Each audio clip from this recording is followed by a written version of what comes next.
An emergency session of the UN Security Council has been held over Washington's decision. And during the meeting of the 15 members, it was 14 united against just one, that of the United States. We regard East Jerusalem as part of the occupied Palestinian territories.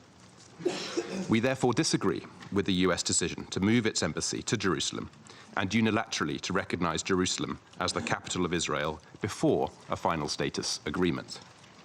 We regret the decision announced by the President of the United States to recognize Jerusalem as the capital of Israel. We clearly disagree with the recognition of Jerusalem as the capital of Israel.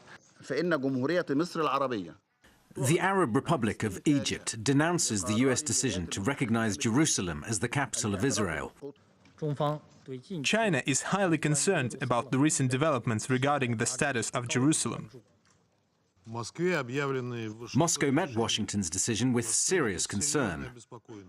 However, the US envoy to the UN, Nikki Haley, attacked the United Nations itself, accusing the global body of bias against Israel.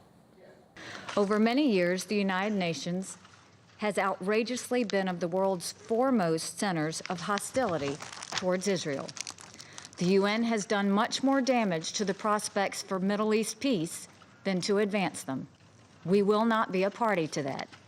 The United States no longer stands by when Israel is unfairly attacked in the United Nations.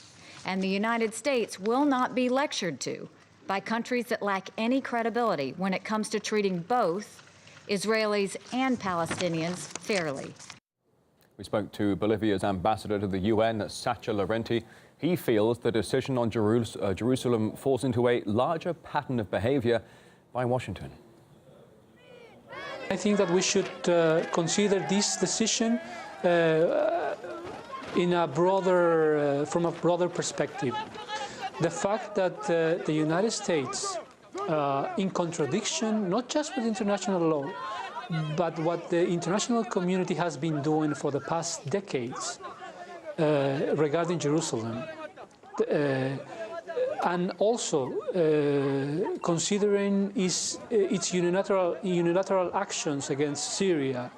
Not just that, but also considering the fact that they have left the Paris Accord on climate change, that they have abandoned the negotiations for the global compact on migrations, the fact that they are also putting at risk the so-called Iran nuclear deal.